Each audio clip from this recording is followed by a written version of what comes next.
And we're live! We're live! Hello! Welcome to the Bar Book Club, August edition. We're discussing Henry IV Part 2. Which sucks, by one William Shakespeare. Who was smart, but just not here. He This really... is not it. This is, I mean, like I've said many a time, they cannot all be bangers. True. And this one is not a banger. This one, I will say, I think just also objectively sucks. A little bit. It has like its moments where it's a little funny or the writing's like, but overall, like this is the OG unnecessary sequel.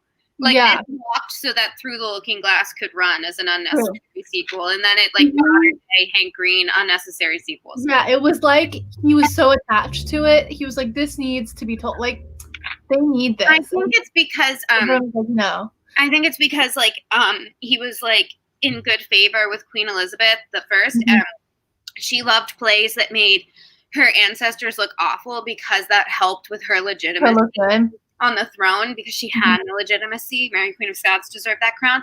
And he was a Catholic, and she loved to have Catholics disemboweled in the street as entertainment. So I think by like slandering the previous tutors, it like kept her off his trail. So I really think that's why he just popped off in all these fucking Henry plays. I think also is that if he wanted to do this one, he was like, I can't get to the next one, Henry V, if I don't tell this and tell how he died. But I'm like, you could have just added a little bit on to the end of the last one and then just gone to the next one. I think we would have understood. This play doesn't make sense to exist. There's no plot. I felt like in the first one, like the Falstaff and Henry like duality was like fine, like it was evenly dispersed, and then this one it was like 80% Falstaff with like a Henry sprinkled in, and it was just like I kept even forgetting that Henry was like alive and mattered, and then I was like, oh right, we're still doing that. I mean, like I know that people really like Falstaff, and I think he's a funny character and stuff, which is why I like playing him, but also like I think he's funnier in the first one. Yeah, he is funnier in the first one, and then like in this one ain't it. There were just also like a lot of things that I was like, this doesn't need to exist. Well, we'll get to it, but I think the ending is stupid. Not like he dies, like duh, that's what really happened. But I mean, like other stuff. Wow, your spoilers. Was Falstaff real? I don't think so. Let's Google it, because he's real fucking prevalent for somebody who might not have been. I'm gonna Google it. Was Falstaff a real person? Let's see. No, he's fictional. I mean, he's probably very beloved just because he was fictional. So then everyone was like, wow, what a fun character. He might be like based off of accounts of real people. So maybe that's it. But either way. And like, I know, since I read Henry V and like talked about it in class, I know the whole debate of like Henry or Harry, what's he called? Hotspur. No. Henry V, he's called like Hal or something. Yeah, but he's also called Hotspur. Okay, yeah. But anyway. And he's also called Henry Percy, and he's also called Henry V because apparently it's a Russian novel now, and everyone has to have a bunch of different names for themselves. Yeah. But I know that the point was that in like this one, he was like very immature, and then in Henry V, he really proves, like, everyone thinks, oh, you're just this childish guy who like runs around, spends all his money, and you're like super immature. How can you run a country? And like everyone's like judging him really harshly, and then he proves to them, he's like, no, I'm serious. Like, it's gonna go down, and like he gets really dramatic, and like that's kind of why he cut off Falstaff, because like that was his immature friend. I think that's like dumb though. Like I know. I think it's dumb as well, but I think they were being like homoerotic up until like 2 seasons. I feel so bad for Falstaff in that scene. Right. Like, also, everyone, I wore my Something Rotten t-shirt since this musical is about someone who hates Shakespeare, and we hated this play. I just thought that was really fitting. I meant to wear this when we talked about Hamlet, since like Hamlet is the play they discuss in this. Like they try to like rip it off, and like the soothsayer misreads it and thinks it's called omelet. And so they try to make a musical about omelets, and it's a great show. I recommend. Yeah. So those were our general thoughts. Fucking sucks. We talked a little on characters, but like, who else? I mean, everyone's bored. Falstaff and then everyone else. It's Falstaff and everyone else. Yeah. There were Falstaff spinoff. Like, just give him a play. Like, there didn't even need these fuckers in it. It could have just been called like Falstaff Does Stuff or something. Like, for the adventures of Falstaff. Yeah. Like, I thought those characters he met were interesting, where he was like talking with like all the guys, and they were like Roach and like I don't know their names. I don't remember any of them. Cobweb and like stuff like that. I thought that was like a fun scene, but like all my favorite Falstaff scenes are from the first part. Like, because my favorite one is still that part where he's like, robbery. I killed 3 men, and then they're all like, wow, you killed 3 men. It was 20 men, and I think that part's so funny. The part when like they come to raid the place looking for John, and like they like stage that they're like having sex so they can mislead them. No, but then this, like, I couldn't even tell you any specifically funny John Falstaff scenes. It felt like a lot of reused jokes. Like, it reused the jokes that like him and the hostess were at odds and stuff like that.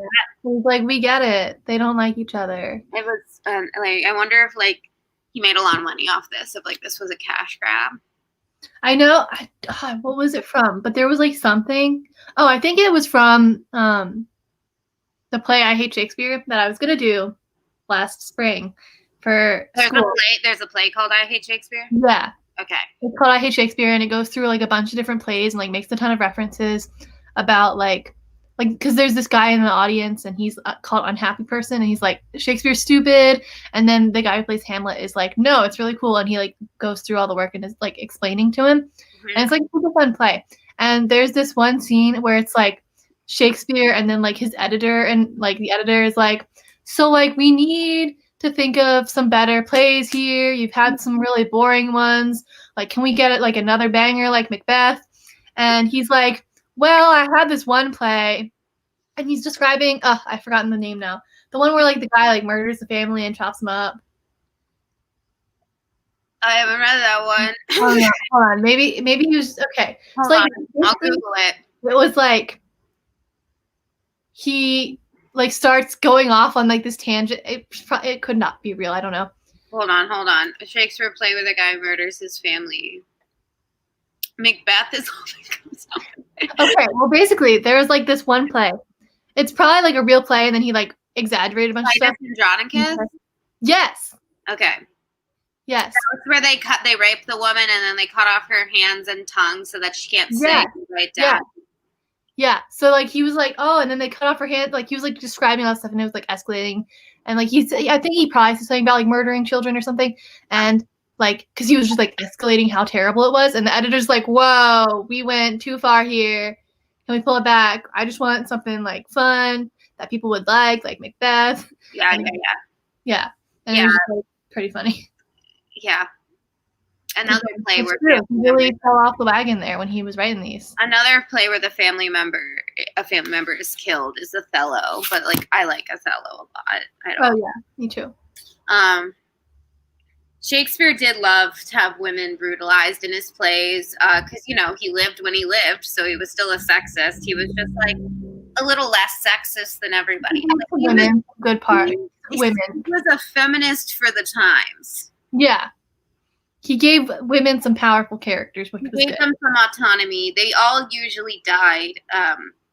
Yeah. Like, most of them, and usually in some graphic way, but what can you do? There aren't women. A lot of characters die in his plays too. So like there aren't women in this. There's the hostess. So and that's like it. Yeah. The wives have like one line where they're like, "Oh, the king." I don't know. Yeah. So much. Yeah. So the plot, there isn't one. Mm-hmm. Yeah. It's boring all the way through. You're like, the plot is the plot can show up. The war that was barely a war is over. I don't even remember who they were fighting against. Someone who wanted the throne, but I don't remember who. And then some guy. Falstaff is, whoring around. Yeah, and then he's like, Prince Hal, like, yo, what's up? Let's be friends again. And then Henry the Fourth dies and is like, the only good line from the show, which is on the back of my book, heavy is that lies the head that wears the crown. The only one that people remember from the play. Because it's the only one that slaps. Yeah. Like we talked about last month, we're like, oh, every line in Midsummer is so good. One line in Henry IV Part 2 is so good. And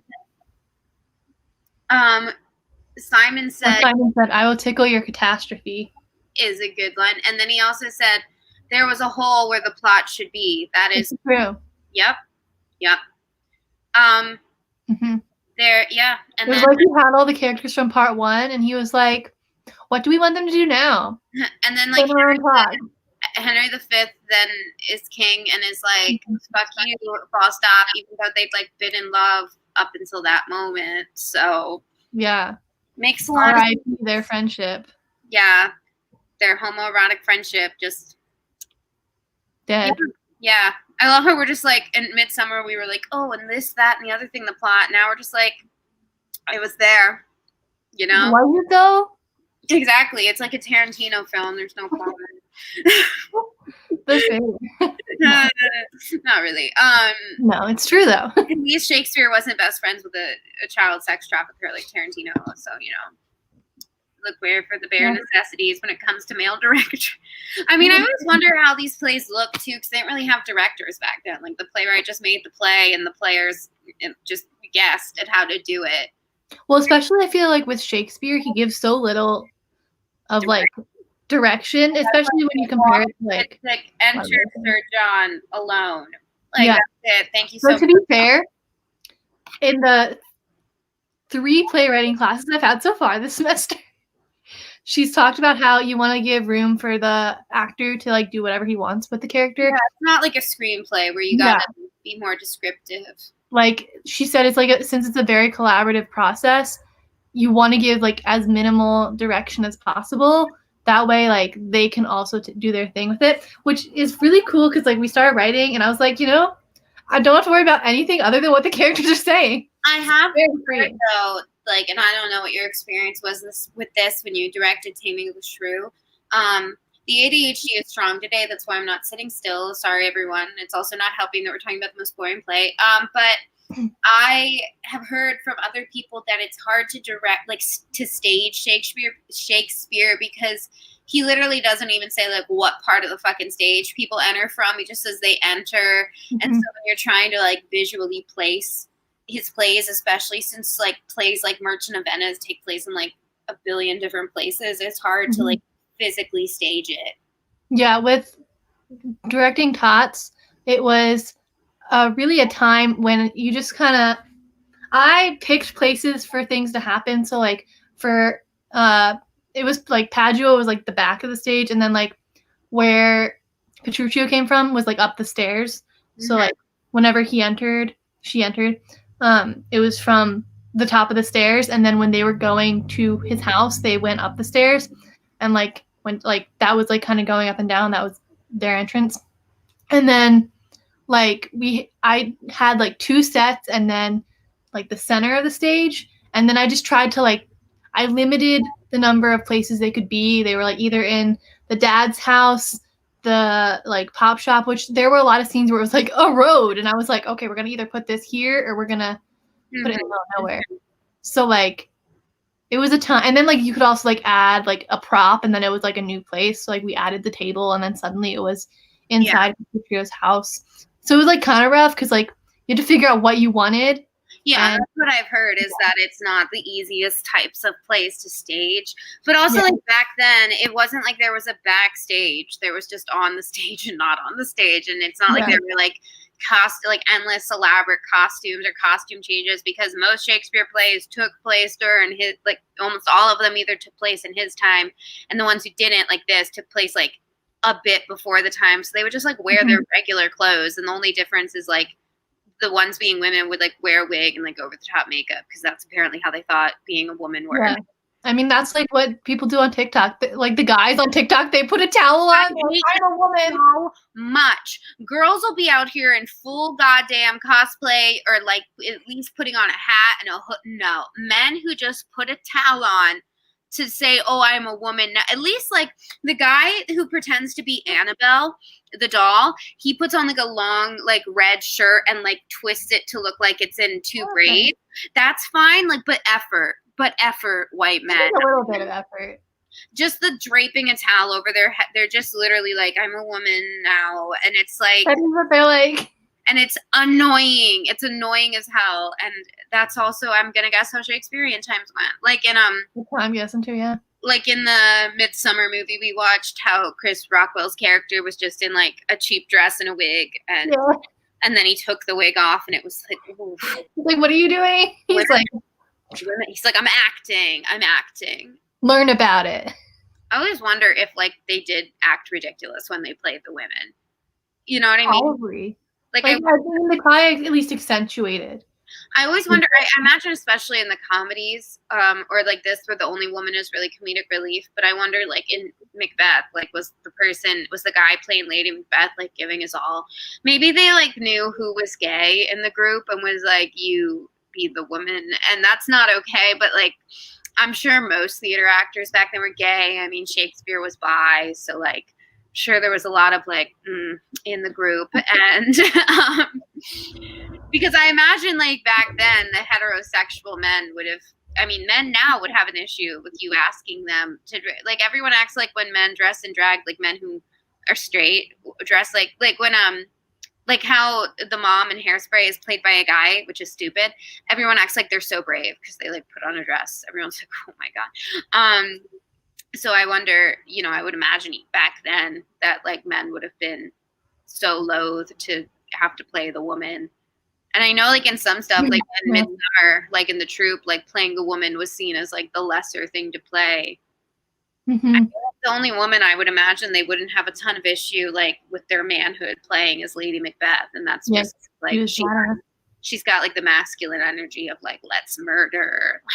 Yeah, she's really the driving force of a lot of the plot. Well, like, there's like the line in Macbeth where he's like, "Bring forth male children only," and like, it's the whole like, yeah, like you should be a dude. You're so powerful, and it's like, are you gay, Macbeth? Like, why? Like, yeah, what are you saying there? It's like he's like, oh my God, if you were a guy, and it's like, finish that thought. I mean, in this, like, there's a reason that My Own Private Idaho so easily was able to take the Henry IV Part 1 and Part 2 and make it about a bunch of male sex workers, and it not. And also just for it to combine both plays, because the second one didn't need to. Chimes at Midnight was, I mean, My Own Private Idaho and Chimes at Midnight were both the 4th and 5th all together. So now Chimes at both Midnight and Idaho were way too fucking long as movies also, but still didn't feel anywhere near as long as this. What was funny is when we started watching Chimes at Midnight and it started, we were like, this is fine. And then like 20 minutes in, we were like, how is it not over yet? Everyone zoned out in the call. Yeah, I was really watching and I was like, I don't. At one point I looked up and it was so clear we were all doing other things. Like we were all on the computer doing other stuff besides watching it. At one point I looked up and I went, we're only halfway through. And you were like, how can that be? And I was like, we haven't even gotten to Part 2. That definitely felt longer than My Own Private Idaho. Oh, well, I think probably they were trying to like give it each half kind of thing. I mean, George Orwell, or not Orwell, what's his name? Who made it? It's not going to come to me now. Orson Welles? Yeah, Orson Welles. I don't know why I said Orwell. I don't know. Similar names. Okay. He really was like, how much can I have myself on screen?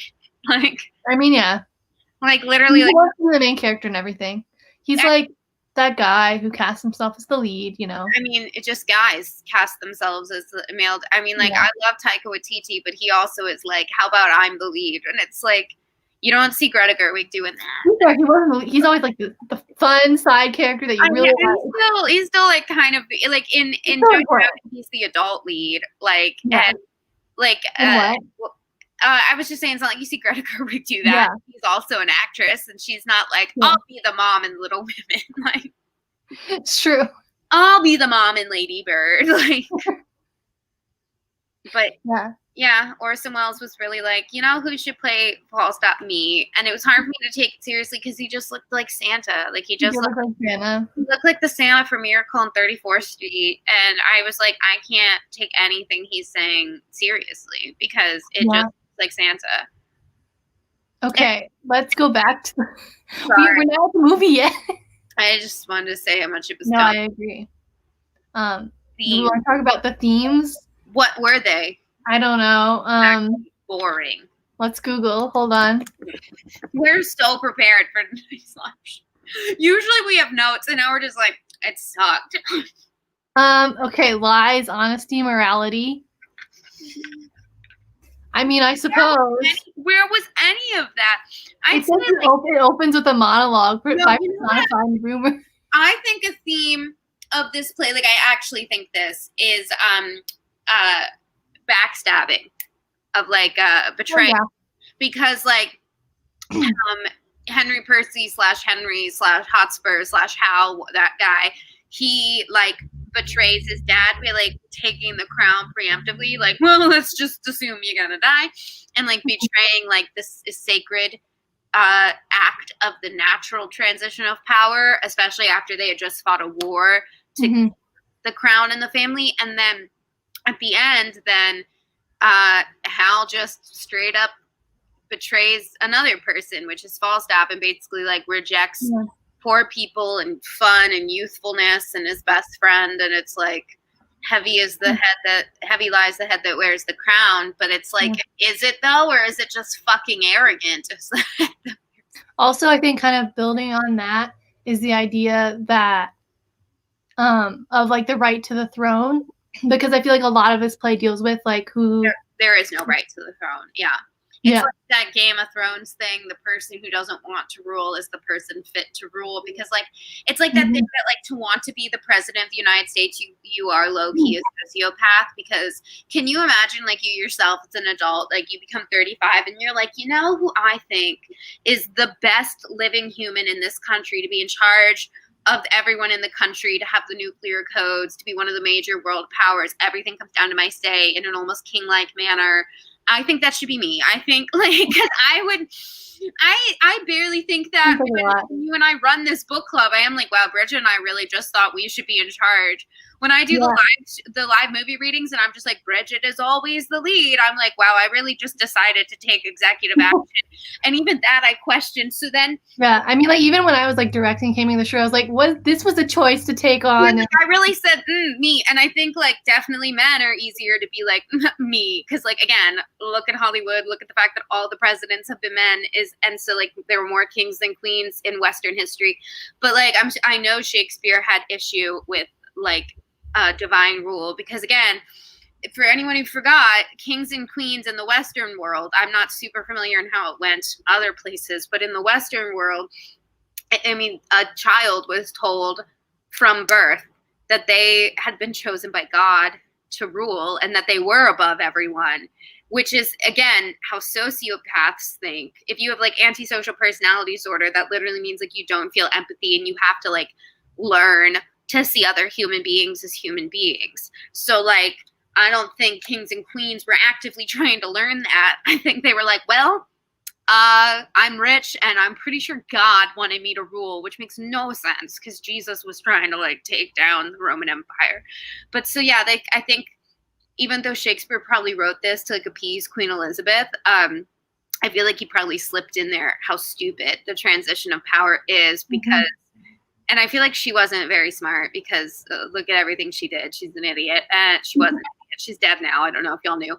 And I think because he like actually didn't have respect for her, so he just slaughtered Catholics and like stole the throne from the rightful Catholic heir and had her slaughtered, even though like by divine right, Mary should have had the throne. It's kind of like, look at the scam that the inheritance of the throne is, because Henry was all like, when I get the throne, I'll take care of my friends, blah, blah, blah. And then didn't do that. Just like, nah. It's like today, how presidents are like, oh, here's my campaign, I'll do these things. And then they don't. Yeah. Obviously, some of them do. But they do some of the things, but like they always promise more than never do all of them. No, like Obama was like, I'll bring the troops home. And then he didn't do that. And so like, you know, Trump was like, I'll, you know, make America great. And then he didn't do that. So yeah, I think that's one thing is like I would say is betrayal and like what a sham divine inheritance is, because there is no such thing.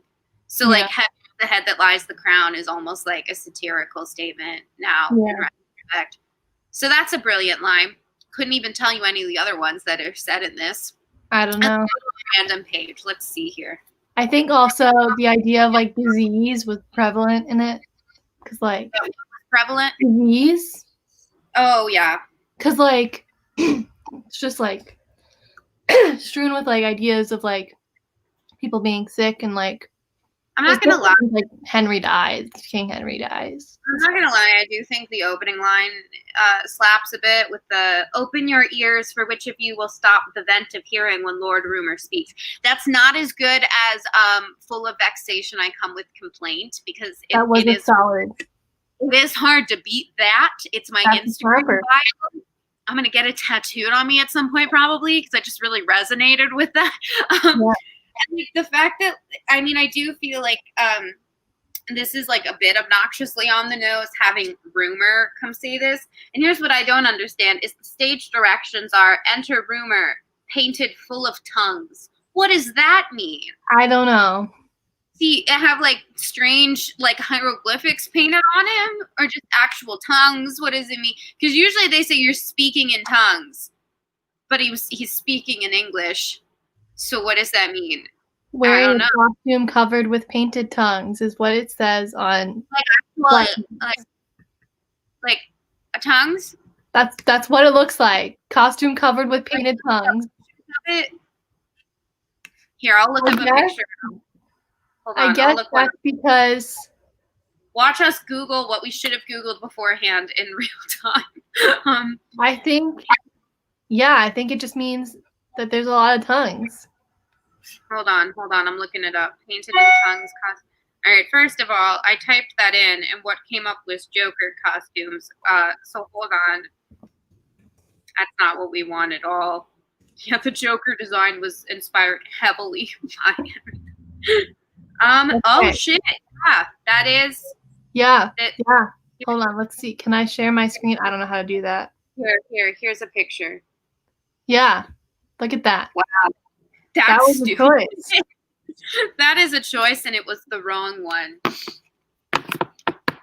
Yeah, Kat said going full Magnus Archives get up, but with tongues instead of eyes. Yeah, I was thinking about what's his face? The guy. Huh? Kiss? The guy from Kiss? That one? No, I was thinking of the guy from Percy Jackson. Vargas.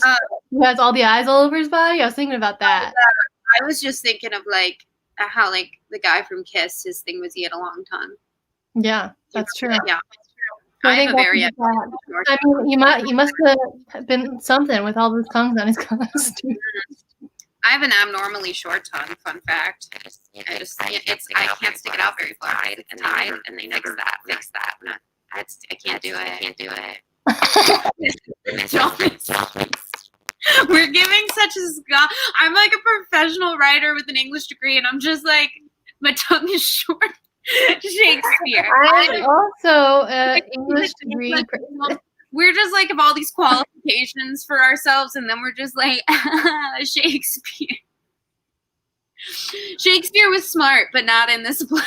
Yeah, he struggled. Everyone had rough patches. If you can come back from this, you can come back from anything. Thing, how writers are given sequels that they never intended to have, and they like crank it out in a year, and it sucks. Yeah. Beautifully foolish endeavor. And so I don't know how people think that's good. I don't understand. Well, I'll let you know when I read it. Yeah, tell me how it ends, because I couldn't finish it. I was so bored. Yeah. I guess like I know with all of his plays, like I can see themes of them, or not themes, but like elements of the story showing up again and again. And I don't see any of this story showing up. Like the theme of someone promising when they become king that they'll help the little guy, and then they don't but Shakespeare prevent that. And it's like in Henry the First, you could, or the fourth part one, you could see elements of the story showing up in other pieces of literature. I don't know anything. I mean, the cover I got is really pretty. I got that penguin. It is a nice cover. The pelican, not penguin. There's so many birds that literary people name their things after. Look at the back. Isn't that sick? I love That it. is very pretty. Okay, now do we want to talk about fun dialogue? There wasn't any. That one line, heavy as the head wears the crown. So good. So I know I like laughed at one point during saying it, but I still love when Mara and I decided to actually try to act. Serious. Yeah, guys, I don't know if any of y'all watched the live reading. You don't have to. We were bored while we did it. Which you could tell. You could tell we were like giving our all. We're like, oh, this is such a long play. And halfway in, we were like, we should have canceled this. And so we were determined. We got through it. Yeah, we committed to doing every play. Mara and I decided to just start very seriously acting out the death of Henry IV. I don't know why. We each had crown props. So fast forward just to watch that serious performance. Yeah. Do you want to talk about the movie again now that we're out? We can just talk about it in a bit more depth. Yeah, so we watched Chimes at Midnight, which is weird because on IMDb it says it came out in the 60s, and on YouTube Video Rental it says it came out in the 40s. If it came out in the 40s, it makes sense that it's in black and white. If it came out in the 60s, that makes no sense artistically, and it just means they were cheap, regardless. Either that, or maybe he thought it was an artistic choice because it's in the past time. No, it doesn't work. I will say what I liked a lot about it is that it took place during like the time it's supposed to. I mean, like, I get because it's about like a historical. I think that's why he did it in black and white. I guess, but like, is like even, and you would think, oh well, because it's about a real person. Other plays probably would have tried to set it in like modern times, and I really appreciate that this movie was set when it takes place. I did think that was interesting to see. Yeah, because so many are just like, okay, we shall choose a different time. Well, because like we go back and forth between watching like just straight adaptations and then watching like remakes and reimaginings. So like the ones that we've watched that are straight adaptations are 12th Night and Midsummer, and neither of those take place in Shakespearean time, which does, I think, make things weird at times. This one actually takes place when it should. It started out funny, and good, yeah. I mean, I liked how it was framed. I thought all the weird close-ups, that like weird angles, was very cool. It honestly gave me like, this might be like blasphemous to compare this modern director to Orson Welles, but it gave me like vibes of like Ron Howard, because Ron Howard does a lot of like interesting camera work. Like, fun fact, I love sharing this. The Grinch, the one that Ron Howard directed with Jim Carrey, every single shot in that movie is slightly tilted and is always slightly moving because he wanted to give you the idea that you were in Whoville, which is just a speck on a snowflake. And so would it be like proportioned like our world? And if you were looking in on it, it would be like all disjointed. And so I liked all the weird shots in this. I don't know if they necessarily made sense. They just were interesting to look at. Yeah. I mean, he made a lot of choices that are very revolutionary in the film. There was a lot of shots of his face. He loved doing that, just straight up on him. A lot of times it'd be a wide shot, and then it would suddenly just go to him. Like, and then I'm here. I'm like, there's other people in the scene, but okay. Other than that, I mean, like, yeah, Orson Welles gave a good performance. Like, I mean, sure. I thought he was good as Falstaff, other than the fact that he looked like Santa, which was kind of a question. Because, like, obviously we don't really, like, direct the live readings. The whole point is that they're unrehearsed. And so, like, we're not telling anyone how to do it. So we're just casting them. So it's not like we're directing ourselves. But, like, when you made your web series, you're in it and you directed it. Is it hard to direct yourself when you're a main character? Yes. I would think so. Because there's so much that goes into, like, directing. And, like, you got, like, because, like, when you're, like, moving the camera around and, like, you're doing all that stuff, and then you also have to be in the shot and like you can't watch it objectively, even though and like think of it objectively, even though you're like in the middle of acting. Yeah, and then I'm like, okay, and then I've forgotten my lines, and then it's like, there's like a lot that goes into it that you're like, oh no. There's like excerpt like bloopers from Christine from Pull and Bananas books because she directs herself in her sketches and stuff, and there's always like outtakes where she goes, I do not like how I said that, and then goes and does it again. I wonder though if Orson Welles. It was hard though for like Ravenclaw rules. Like we didn't do very many takes of like many things. Yeah, so but that was a documentary, so like it made sense. Yeah, I always like. I mean, I feel like Orson Welles, because he was so arrogant, would probably do like maybe 1 or 2 takes and be like, nailed it. Yeah, it's the vibe. I feel like I was probably on set on that movie. I wondered if anyone like had fun acting out that movie because like it wasn't. What's weird is that it got such a high rating on Rotten Tomatoes. I'm like, who watched this and was like, good time. Yeah.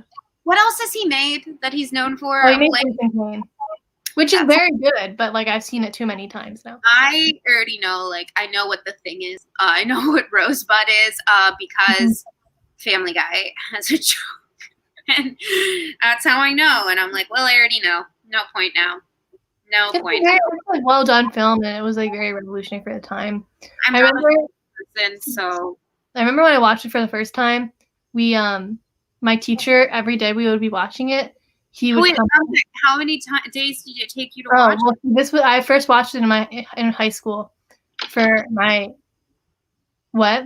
For what class? Oh, for what's it called? Acting and directing for film. That was in your high school? Yeah.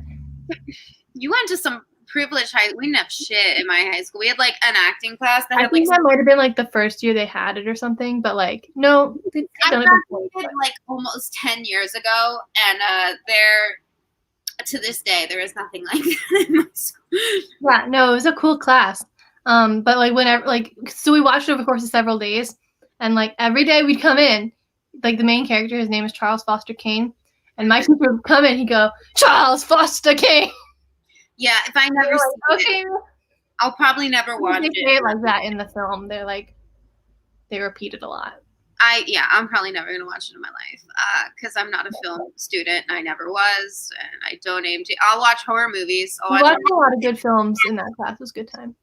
Yeah, I watched Shawshank Redemption, and I watched it 3 times. It gives me prison movies give me so much anxiety. Like and like that movie is just.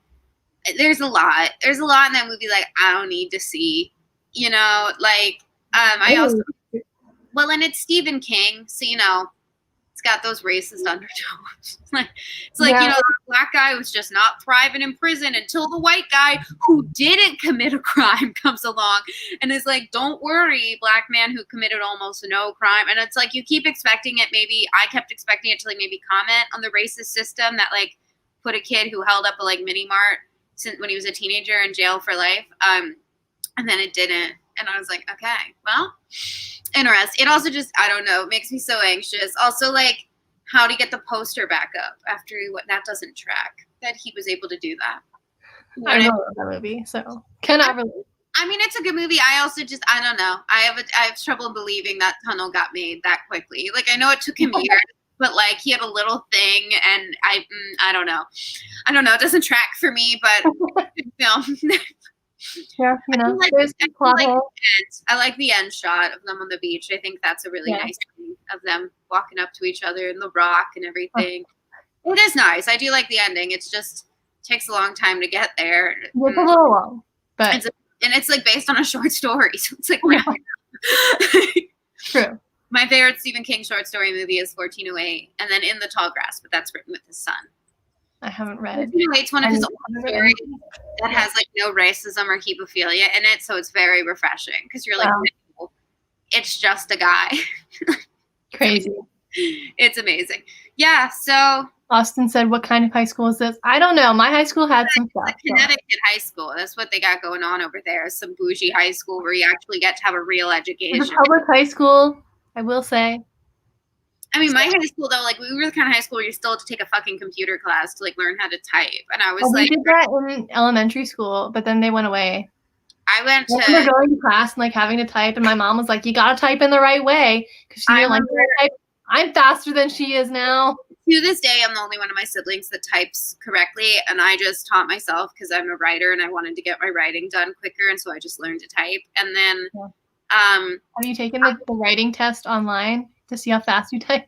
I took it like years ago, and we had this program on the computer because I'm old, and so we had this program called Slam Dunk Typing, where it was a little simulation of basketball players, and you learn to type by getting the basketball players across the field. So it'd be like, or not field, Jesus Christ, court. I know sports, and that's one of the ways I learned to type. And then again, just like writing. And then I think this space program that taught us 1 year. I homeschooled for elementary school, and then I went to Catholic school, and so we had to have cursive classes because we learned cursive in elementary school as well. Everything we turned in had to be in blue or black ink in cursive. You were not allowed to turn anything in pencil and anything in. And now cursive doesn't fucking matter. Someone on TikTok was like, "Why do we?" I know, but it's pointless. And someone on TikTok was like, "Why do we learn cursive and not sign language?" And I'm like, that's a good point. I would love to be able to speak sign language. Yeah. I mean, I learned cursive. I remember I learned cursive before learning it in class because I just wanted to know how to write my name because I thought that was really fancy. And cursive looks awful. See, I like my cursive. And also, like, then I would write stories. I had, like, these notebooks, and I'd write stories, and I'd be like, I'm writing in cursive. Except I didn't know how to write in cursive, so they'd just be, like, a bunch of loops. And I swear I filled up at least one notebook just with loops. Saying I was writing stories. My cursive looks, it looks like a drunk child did it. And I'm 26, and it's just bad. All right, this hasn't been about Shakespeare for a good 15 minutes. Yeah. Do you have anything else to say? Because I sure don't. It's not next month. This is his worst play so far that we've read.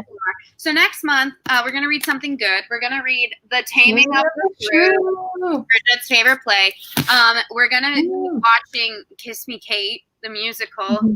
Our dates are, hold on, let me get out the calendar here. September in the never-ending year of 2020. So our live show reading is on the 11th at 9 p.m. EST on this channel.